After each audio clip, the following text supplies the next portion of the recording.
Hello everyone, my name is Gefest and I'm an Overwatch coach.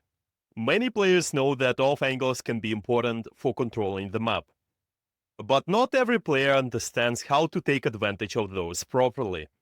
So in this video, I will break down what makes a good off angle and how to take angles efficiently. I will use examples of the best players in the world, applying all the concepts for better clarity. Let's get started. If I would keep it simple, off angle is a position away from your core. And in here, you can see most of our core is clumped up on the point. We have Orisa over here. We have Zenyatta positioned right on the point too with Ana and Torp as well. And Ashe in this case would be taking an off angle because they're positioned away from their core. Most of our team is over here. They exactly trying to be moving the cart, maybe put an extra pressure down the main lane, and the cart is exactly moving in this direction. We can actually separate the map on 3 lanes. Technically, there's gonna be the left side lane, it goes inside the building, goes this way, and there's gonna be another lane on the right side. It goes here. Sometimes lanes can go into one another, but technically you can always separate the map this way. In this case, Ashe is leaning towards the left lane. She's not in the main lane anymore, and this is what usually happens. You will find yourself away from the main lane quite a lot, but it's because on average, especially if you're talking about the lower ranks, people tend to stuck on the main lane because there's where the objective is. The higher you go in the ranks, the more people tend to take the side lanes. They will try to take angles more. To give you another example, let's say Ashe can be over here, also taking an off angle. Maybe we can also move Zenyatta. Let's say they're over here. In this case, they also would be taking an off angle. Those two characters, different angles, they're still away from their core. Just to simplify, Zenyatta maybe can put in the fires to the building. The Ashe can put an extra pressure down the street or down the bridge here. And this allows you to control the map better. To keep it simple in the game, there are 3 types of off angles: soft angles, wide angles, and pinch.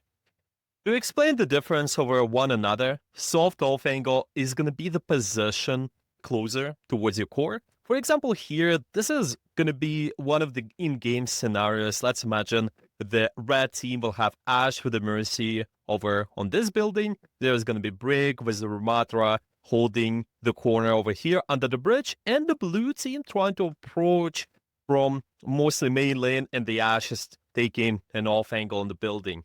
So let's look at this tracer. The soft off angle is usually going to be perpendicular to where your team attacking. Let's say if our team attacks this way, there's going to be the red arrow where we're trying to attack towards the Orisa.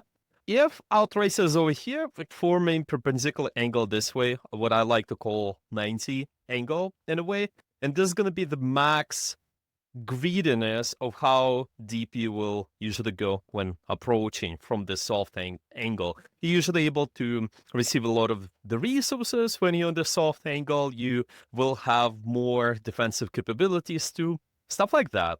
And let's say we're closer to our team, all of those are going to be soft angles pretty much. Now, wide angle is usually going to be more than 90 angle. Again, if we're looking at where our team is attacking, this is a red arrow. We know that this is more perpendicular angle towards the arrow here, 90 angle. And if you're going deeper, more than 90, it's wide angle. You'll typically find yourself somewhere in between 90 to 180. And 180, it would be somewhere over here, where the enemy team will have to make a complete turn to look at you. So we're basically moving on the clock, depending on are we taking the soft angle or the wide angle. The softer is going to be closer to our team, between 12 to 3 o'clock. Wide angle is going to be going from 3 o'clock to 6 o'clock. And there's going to be one more off angle. That's what we call pinch. It's going to be exactly 6 o'clock. When you, what I like to say on 180 angle, when you force an enemy to make a turn to look at you, And a lot of the times you can hear the terms such as pinch because you are pincering from both sides. If we have our team coming this way, let's call it A, and Tracer attacks from B, then we're pincering from both sides and creating a lot of pressure. We potentially can force out more of the enemy resources, and because they have to make a move, they have to either deal with A or B. This provides better map control too. The last addition, which a lot of people ask me, what is the difference between off angle and flank? Flank, in my experience, is going to be the position where you cannot get the support from your team simply. If they're not able to see you, that means you're flanking most likely. For example, if the Tracer is right behind the building over here, that means they are flanking because nobody can see her. But if we are in the building, there's going to be the doorway over here. Technically, if somebody can see me, let's say especially if the brig is playing over here, then you are pinching. You're still pretty deep, but you are not flanking anymore. To give you another example, let's say we're inside a building for whatever reason, my team is not able to see me. Let's say they are all on the high ground over here, even though it seems that we're not taking too deep angle, we're not on the wide angle anymore, but if we're hidden behind certain structures, that means we're flanking. There are a lot of benefits when you're taking off angles. For example, it can allow you to have a better map control, which leads to more pressure on the objective later on, like we saw with this example here. If the Tracer is somewhere in the back line over here pinching, potentially the enemy will have to deal with her and those guys over here, which allows us to put more pressure towards the point because we are splitting all the resources, we're splitting all the attention, which is one more of the advantages because we're constantly doing that by taking an off angle. Remember, Overwatch is a resource war, so it's quite important. And we're limiting amount of cover a lot of the times when taking an off angle. For example, if this Ana will try to hide from the pressure from that Ash, then maybe she will try to position somewhere behind this building, for example. And at the same time, if we have the Tracer over here, this also puts the pressure, and it's going to be really difficult for this Ana to exist. And especially if you have some sort of long-range compositions, you might take Crossfire to just limit the amount of the cover those guys can use because you're not stuck at the same position. This can be quite good. Another last thing is the angle allows you to be safe because you are not stuck together with your team. For example, if this blue team is all stuck on the main here, if we are this Ash, instead of being clamped up together and take a lot of the pressure, which is going to come this way most likely because there are more people, we can try to position away somewhere on the building, maybe go up the stairs, and maybe some players think they're not going to receive support, but in reality, it's not true. You're able to be more safe. You just need to have your teammates in line of sight. You're going to be okay. Now, let's just go over some of the good pro examples showcasing all of what I mentioned. Here can be a good example of the Tracer applying all these concepts. Let's watch. It's been one of the unranked 2GM streams, and this player here, they are top 500 consistently playing Tracer only. This is a typical situation where we have the objective. This is Oasis. Our team is going to be usually behind somewhere, and they might be positioned somewhere A. Yeah, let's call this is A. Imagine there's an invisible wall right behind the wall. There's going to be the choke, and this is where most likely your team is. And at the same time, we take an angle B. So what it does, it diverts attention towards us. So A is able to push in a little bit more, just in case if we grab a lot of the attention. At the same time, if the A gets pushed as well, then we can move on the angle too. We can take advantage of that. And we can see that this player here, they keep fighting the Tracer. They're just trying to push them away. And this allows, because we grab some attention from the Tracer, we spend their resources. It partially allowed our team to push in. As we can see, the Winston jumps in. They take advantage of that too. And this can end up quite good. And this is constant idea of just diverting attention, trying to, as much as possible, to leave somewhere in the angle. For example, here, we're at the position A, our team is at the position B. And we most likely easily be able to receive some sort of support. We just need to pull back a little bit. Notice how this player, they constantly moving on the lane too. They're not going back towards their core right away. Now, another example is Gale. We can see that they're playing Anna, and even on Anna, where it's more stationary character, a lot of the people don't like taking angles as Anna because you don't have mobility. You cannot reposition as quickly. But even on her, you still can find options on what it can do, on how you can take that off angle. And you can see here, our team is right up on this building. They're attacking from this B position, let's call it this way. And we have an off angle somewhere over here. In our case, it's going to be a soft angle, and you'll find yourself doing that quite a lot. You can be taking wide angles, even go for the pinch sometimes, but it's more rare, I think. You usually will find yourself somewhere on the soft angle. If the map allows, you can flank. You can see them starting somewhere right to the side, going from the off angle to apply extra pressure, and this leads to the enemy to make a move because of creating the crossfire. Imagine if somewhere is up there at the B position, how uncomfortable it is going to be for anyone to exist up on this high gun. Yeah, this might be that these guys will be forced to panic, they will be forced to move instantly, and we have better map control this way and objective control at the end of the day because we are able to pressure them away. This potentially helps us to capture the point. You don't have to go on the point right away. Make sure you have better map control first, make sure you have the best angle possible, and then this is going to be pretty easy for you guys to continue to push. There's a lot of people that skip this step, I think. They don't go on the best position possible. They try to go on the objective right away. If we're looking at some of the tank example, let's look at Werner playing Doomfist, especially on the mobile character. You got to take advantage of your mobility. If you have more mobility, you are able to take deeper angles. There's a general rule you can follow. The more mobility you have, the deeper angle you can take.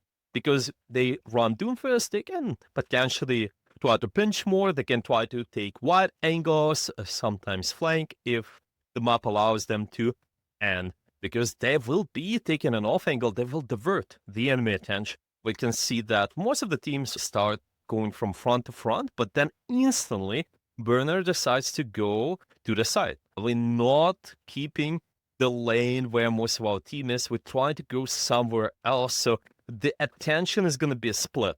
And if this enemy Orisa looks at us, that means maybe she's not looking at one of our teammates, and it will see Burner most likely will take a deeper angle here even.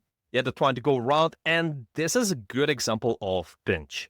We have the Lucio over here, the Tracer's coming this way, while we are coming from behind, and because we're diverting the attention, if there's a lot of attention goes towards us, our DPS can be active. And let's say these guys still decide to push our DPS, then we can be more active. And you can see Berner is doing exactly so. Partially, those guys forced to go back. And at this point, because we just able to have this bottom-up control, we constantly force enemy resources. Yet, obviously, the red team is not dying right away. It takes time. But eventually, because they're bleeding resources, they're bleeding something. We see that Orisa use their multiple defensive. We can see that the enemy team been quite low on the HP too. They are not able to take the objective right away. So we have the objective control, and then right after, we able to secure the kill. You see how they are constantly on the pinch somewhere going from behind. How to determine which off angle you need to take. For most of my students, I usually recommend to follow this formula of taking, controlling, and then using the position. To simplify, taking the position is all about knowing what is the best position for me to take. Controlling is going to be all about getting rid of the enemy and staying on the angle as long as possible. And using the position is all about taking advantage of whatever position you got. Now, let's go over how to understand what off angle you should take on your character. Generally speaking, to make it easy, it should be based on your mobility and range. What you want to look at is the more mobility you have on the character, the deeper angle you can take. For example, if a character like Tracer or Winston, you typically tend to take deeper angles, and range is all about understanding how close you are to the enemy. Because on some characters we have shotgun range, we can be pretty close, like characters, for example, Reaper, uh, and some characters could be pretty longer range. For example, there could be Ashe, there could be Widow. You usually playing pretty far away from the enemy, but you still can take angles, and the mobility can allow you to understand how deep you can go. I will give you a few examples. They are gonna be 3 games, and it's just some of the players are recorded, 3 different roles, so you can have an understanding of what it can do based on the character. Obviously, we don't have time to cover every possible character, but if you have any questions you want to ask me regarding your character, feel free to leave a comment and I will be glad to answer. The first game we're looking at is the recording of one of the France game, and this is Tracer. And Tracer has a lot of mobility. You have a lot of links. Those allow you to set up comfortably at some sort of flank. You can usually trying to set up the pincer or wide angle, especially if you have time. You always need to be doing so. Obviously, there are going to be exceptions from the rule when you're not taking the wide angle, when you're not taking the flank, but this is a generally speaking good vector. What are you trying to do? So we see them exactly setting up. Their team is going to be right in the objective A. We can see that the models of the characters over here, and they start attacking from the wide angle currently. They're diverting some attention. They're taking advantage of that, and this allows your team to push up a little bit, and at the same time, they can take advantage of the fire the team provides because the attention goes towards them. They're able to do slightly more pressure. Now, let's look at the second example, and this is going to be more stationary character. It's Sigma. If you have the perk which allows you to fly, there's going to be some sort of mobility. You will be able to set up more comfortably using verticality, but unless you're taking the perk, Sigma has no mobility at all, but a lot of the burst range, a lot of the opportunities for them to do damage. Now, the mobility is pretty low, but the range is going to be medium. If we compare to the character like Widowmaker or Ashe, you can stay at medium range, but with Sigma, it doesn't mean because you don't have mobility, you cannot take angles. In this case, it's going to be them leaning towards the softer angles, most likely. And softer angle is where we have our team on the left here. Maybe they coming out from A, and meanwhile we can stay at B. Remember, you as a tank, you don't have to be a shield for your team, rather need to be shielding yourself and absorbing the pressure in the positions which matters for your team. And because you absorb the pressure, then your team can take space and they don't have to walk off with you. Exactly. And in this case, the Sigma exactly knows that. They're trying to go around the defensive, maybe try to shoot the enemy backline, just staying in the angle, draws so much attention. You could see that I actually managed to tank 2 ultimates right now. There's been a Sigma ultimate, there's been a Dragon at the same time, and they traded both of their Hanzos, it seems. This does quite a lot. We're also able to shut down the enemy off angles, the enemy surgeon, and potentially this can win us for the long term more of the space, even though it seemed like the enemy team started getting more and more picks and Yada got another one, but fortunately we got the rest and being able to set up our own ultimate. So bottom-up control being provided there. Let's look at another example. This is going to be pretty interesting. It's from one of the ARC streams, I believe. They play Moira, and I think they're doing quite a lot of good stuff with her. Because you still have mobility, you have the dash, you're able to take advantage of that, and that's what they will be doing here on Arkenwald. You will see that once it's possible, they will not just stay with their team, but potentially trying to set up on some sort of off angle. And with Moira, a lot of the times it can be a wide angle or soft angle, I think, because your range is pretty limited. You have a close range, but you have mobility, you have to find a balance, right? There's going to be, you cannot be taking too wide of an angle unless you have ultimate most of the time, in my opinion. That's what the ARX is doing most of the time. So you'll see them most likely trying to maybe cross the choke, walk through by using the shift. Let's just look at it. I think it's gonna start here. The video was paused. Yeah, the team walks through now with the soft angle to the right, while our team is to the left. And once it's possible, we even try to take the wide angle still within the range to support our team. But most importantly, we're able to do the pressure and divert the enemy attention, divert the enemy echo. Maybe there's gonna be someone at the enemy team, someone else who's gonna push us. This is perfect. One more thing I wanted to add is make sure it's not taking you too much time to set up at those positions. Because if you spend a lot of the time and your team is already fighting, it's going to be not as effective. Try to have the balance. Try to take the best angle possible while being able to synchronize the pressure with the rest of your team. That would be the best. So, like, for example, in the case of the Moira, we saw them pretty synchronized and they have time to take an angle. Or in the case of the Tracer, we also saw this game here where they've been pretty synchronized on the angle, or in case of KSA, playing on the angle with the Sigma, most of the pressure has been pretty well synchronized. Stuff like that. And just remember, all of those positions allow you to stay proactive because you're taking off angles.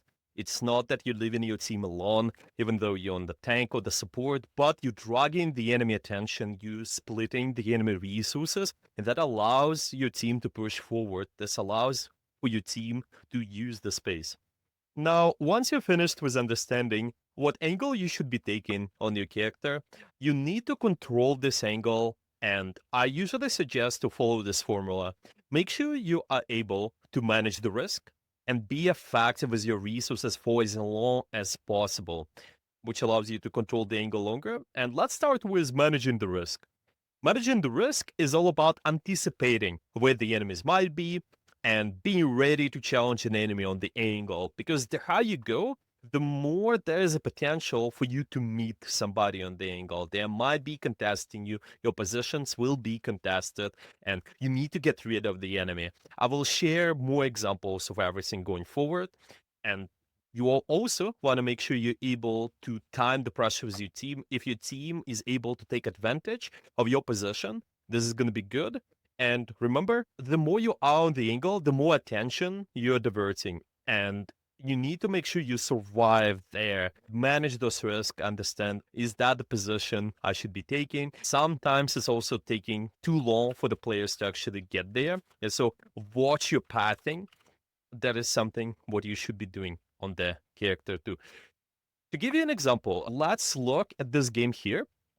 I saved you the one moment from San Francisco Shock versus Dallas Fuel. I think there's going to be a moment where Finn is going to take a pretty wide off angle. You see them at this position here while their team is just approaching through the choke. So what they should be thinking is, how do they manage the risk? Because they will be diverting a lot of the attention. They cannot stay there for as long. Actually, the purpose of this here is maybe if you're able to get a lucky first pick, especially if my team is not as active, if we able to reset, and because they have a spawn advantage here, they can potentially go for this risk and get away, but keep in mind that they will be contested really fast. So as soon as they fire shots, a lot of the attention is being diverted and they start leaving. Make sure anticipate who will be contesting me, what I will be meeting on the angle. That might be Lucio, that might be Reaper, maybe Surgeon. Once you manage your risks, you need to be effective with your resources and do that for as long as possible, which allows you to have more uptime with the pressure. I usually suggest to simplify it to what kind of offensive resources you got and what kind of defensive resources you got as well. And because you have some of this power, offensive or defensive, it allows you to have the power to stay there. Let's start with offensive resources, and this can be, for example, your cooldowns, it can be your ultimates, it can be even your normal shots. For example, you're on the Widow, you have a lot of burst power, and you can provide that pressure. Or a cooldown example could be if you have the Anna's Nade, you potentially can provide a lot of pressure with that. Ultimates, pretty much any ultimate, let's say there's a Genji on the angle or there's a Tracer on the angle, because you have that offensive power, you are allowed to generate more pressure and be able to stay on the angle. Let's give you a few examples. There's going to be one from the Overwatch League game. You can see it's back in the days when the 6v6 was the thing. The New York Excelsior, they have Pine on the angle over here, and they will be rotating towards this window. And the rest of their team is going to be playing right around the bridge. Let's actually see where their team is positioned eventually. So they will be exactly playing the bridge location. And the London Speedfire, on the other hand, all playing under the bridge. They're trying to process through the choke. Maybe they can send the Genji on the angle. Maybe even Hog or Birdring could take an angle too. So that would be easier for them to break through the choke. But because Pine has a lot of power, there's offensive power with Infrasight, which allows them to have wall hacks. And there's offensive power with the mouse one shot. And once they will be moving, this allows them to eliminate the enemy. Even though they will be not eliminating somebody, the rest of the team can take advantage of what they do and just take that space, because there's been such opportunity for Pine to hold this angle because they had so much offensive power. And see, they exactly got 4K right away. This is a really good play by them, being able to create the crossfire with one of their DPS as well. Maybe there's going to be a Liber shooting from here. Maybe there's going to be also Gijonak, which is pretty nice too. All of them get nice value because they've been taking an angle there.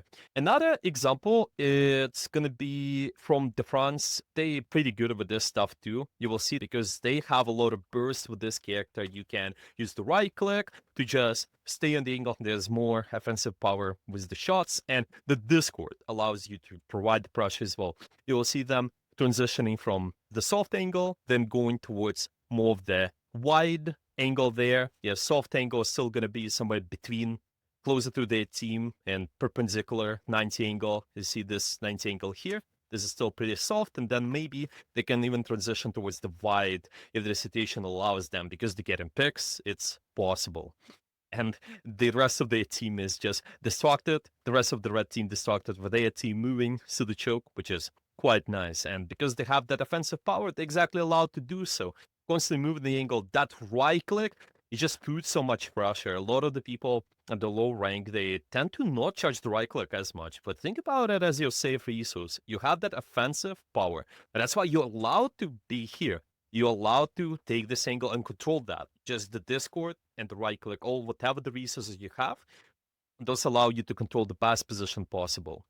And we can see them getting a lot of kills too. And defensive cooldowns is all about using your own resources and the map surrounding too. So it can be even HP packs on the map. It can also be line of sight of your team, so they will be able to help you out. And if you manage to use cover pretty good, just minimize threat, minimize the amount of angles you deal with, that would allow you to survive on the angle longer.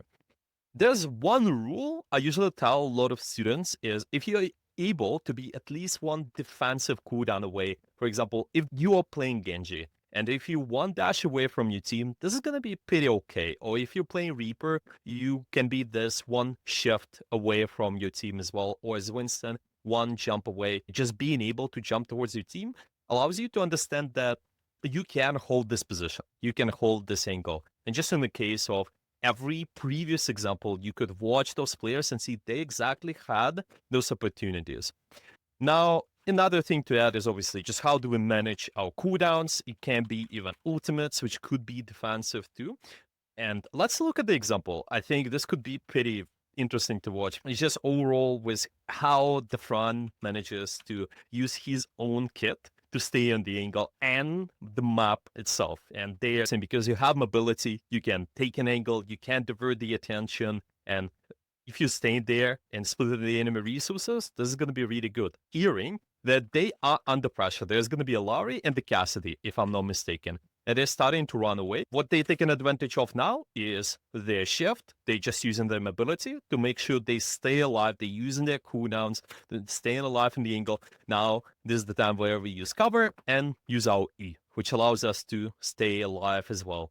And it's all about just, even though they're not killing something, they are staying there, and this provides so much potential for their team to run over anybody. We can see that Crandub got the Tracer.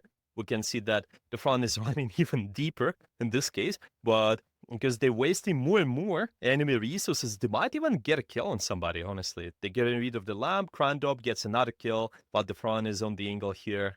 This is going to be pretty good for them. Even though the front is 0 kills, you can see them really going for the deep angle, always flanking.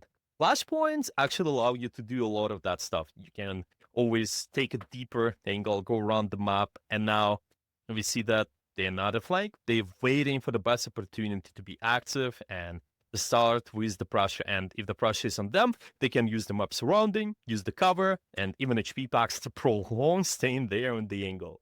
Now, let me just give you 3 more examples about how to properly control your off angles step by step. First of all, as you remember, we need to manage risk.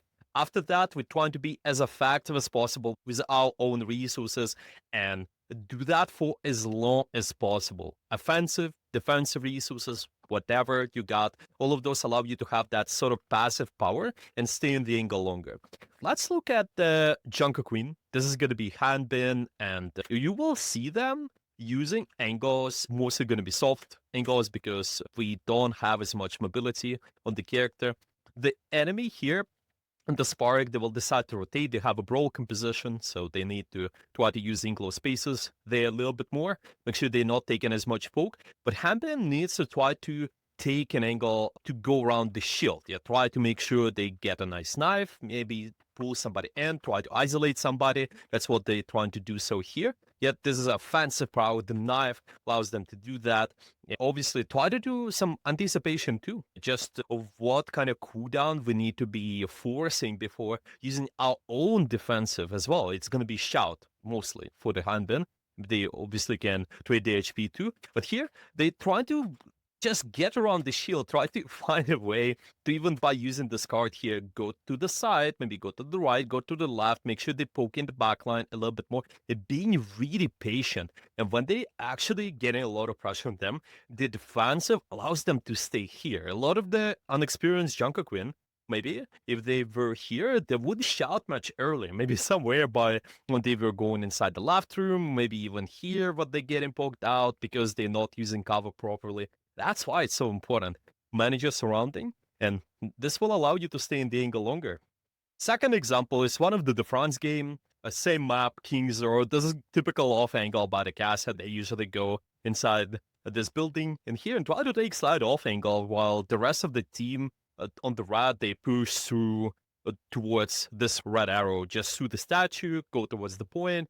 This is pretty common angle, and you'll see that when you've been here, you really need to manage the risk. You really need to understand how deep you can go so you get your teammates' help. You also play one defensive ability away, something we talked about before. You can always shift towards your team. You can roll towards them and get some support and some offensive capability. Just you doing a lot of burst damage, you having this grenade too, can stop the enemy. You can exist here because you have this ability and maybe put some more offensive pressure too, if it's needed, if there's a high chance for you to get a kill. And we can see here, they're just waiting. Notice how they use cover. They know what kind of cooldowns they need to play around to. That is something what you can do in your own games. Just what cooldowns I'm expecting when I'm being on the angle and dodge those, and this will allow you to stay in the angle. And this guy, as you can see, they have to deal with this Cassidy. There is also Widow. Obviously, Widow is going to be slightly harder to pick unless our team pressures. If they do, then we can be going in because there's a high chance for the front to just get deleted here. But it's okay. We can see them going more aggressive. They can be pushing through the main. Another example can be on the Lucio. It's a pretty great support in terms of just being able to rotate between active angles because you can be anywhere. You can wall right, you can go towards the left, go towards the right, between groups. You can see that the Funny Astor, they're actually one of the best Lucios, in my opinion. They are pretty good at just taking the best off angle possible and being able to rotate towards where the enemy does a lot of pressure. Yeah, you need to make sure you stop the enemy angles by taking an angle. Then your team has bottom-up control. We need to be there exactly and manage the risks too, of course. We don't want to be too far from our team. So we have the group over here. This is group A. There's going to be group B as well here. And whoever receives the most pressure, you can probably support that angle. Mostly for the Lucio, it's going to be your E. It's going to be the mostly speed boost. Or it can be the boop. You can just displace those guys and make sure they're not being as active. All of these resources allow to secure the map control. Fight for the map control first, and then make sure you are securing the objective second. We can see that they disabled that tracer, they disabled the brick, and they going back and checking. Maybe there's going to be someone else taking an off angle, like here-ish on the roof. If this angle is pushing forward, then we can punish them, even boop them towards our active teammates so they can do more damage. All of this stuff you can do on the support. Remember, even though you're playing not as much of offensive support, you still can bait an enemy to do actions and support your active teammates' actions too. Once you've been able to understand what kind of position you need to take, and you've been able to effectively control that too, just take advantage of that. That's what I call use the position, whatever the best position you got. And there are multiple variables we can look into, but I will mention the most important ones. First off, you need to make sure that once you're using the best position, you're timing pressure with the rest of your team. Typically, when we are trying to attack, we need to make sure that most of our team is able to be active. Obviously, there might be some exceptions from that rule. For example, if you're able to get a kill no matter what. But other than that, for the most part, we just time the pressure with the rest of our team. Positioning can be quite important too. Instead of going back towards the main where most of your team is, you could be moving on your lane. You can take advantage of that, and depending on situation, either push forward or pull back. That's what I talk about here. The tempo, just recognizing who has an advantage, who has a disadvantage, and then you can act accordingly. And because you're thinking about potential exit strategy, you will not be going towards back on the main right away like a lot of players do, because they've been not expecting certain enemy. They just panic and they instantly go back towards the main. That would be not the best. You need to try to rotate towards the most favorable position. And let's say you got pushed from the angle, I would say it would be pretty important to try to retake it as much as possible. Obviously, there will be exceptions where it's not possible to do right away, but usually it's going to be a good strategy. Now, let's just go over some of the examples where I will talk about the timing, positioning, and the tempo. So I think it's good to start with one of my games. In here, we can see that I'm playing Reinhardt. It's been a while when I've done this stream, but still, the fundamentals will carry over, not dependent on the time you watch this session. So we see that we're starting out and just rotating through. I'm scouting for the rest of my team. I always look around and check just in case, because as a tank, I want to be trading most of my resources in the space where most of my team can capitalize of it. And here I keep pushing, keep blocking important cooldowns. Could be the echo bombs, could be potential poke as well. I'm making sure that most of my shield will be available for when my team starts here. You can see that I pushed in through, and I'm not just moving on the main lane, actually. I'm trying to find the most favorable position for me to be at. The main lane would be here, and I'm choosing to be on this another side lane, because use a Reinhardt to have some sort of mobility. It can be a charge. You can always go back towards your team and cancel the charge if it's really needed. But because you move on the lane, you might divert some of the enemy attention. As you can see here, the Doomfist tries to punish me. There's Lucio going towards me too. Because I'm baiting the enemy to go after me, but they will be exposed to my team. And I'm constantly checking if my team is available. I don't want to push too much forward unless there's a good reason why. And you see here that I'm able to get a pick, and I'm pincering, in this case, taking more wider angle, and just going from the back here, and I might be catching somebody with a pin. And in this case, you can see me that I'm getting closer to the enemy too, and this potentially just makes it easy for me to get anybody. I'm trying to get this Doomfist at this point, and we are able to get the objective.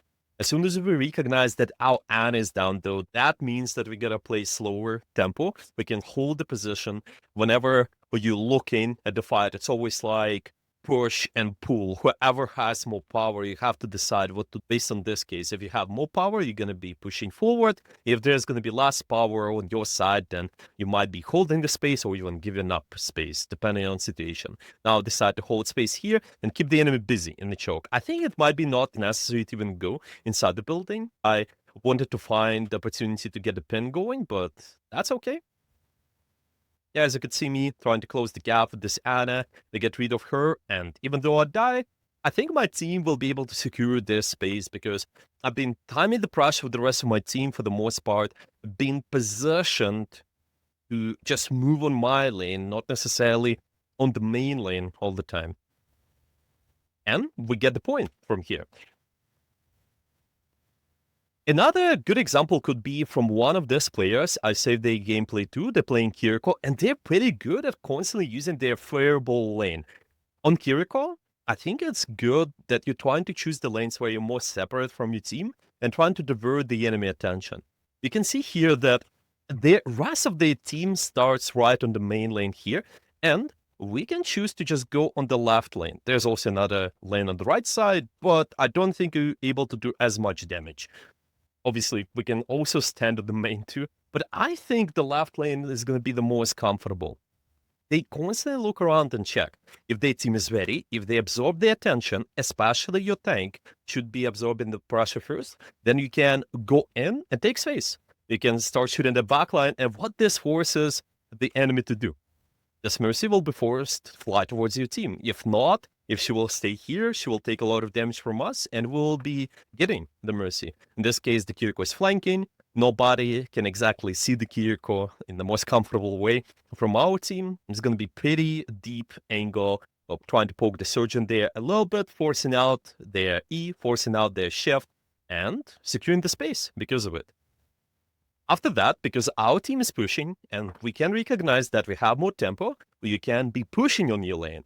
In this case, it could be just going all the way left side. You want to be careful when you're crossing the open, but it could be pretty okay thing to do in this case.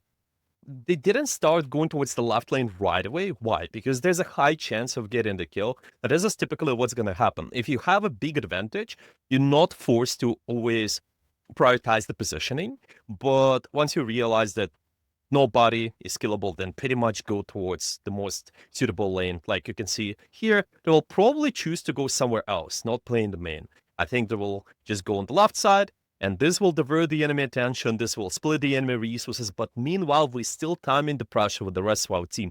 We see that Sigma is over here, and we're waiting for any pressure to happen in this area, closer to the corner. Mei walks in, we recognize that our team is not around, we don't have an advantage in that space, so we can give up the space, we can just try to go back, but we recontesting the angles again. We go on our lane again, and making sure that we pincer the enemy one more time. We're not just giving up the space and instantly switch going back to main, like a lot of the players do, and always shooting there because we get pushed. No, it's still okay for you to try to take space and then look for options with how you can escape. Just understand that your resources are allowing you to stay on the angle. Your Suzu, your shift is going to be the last resource of an escape.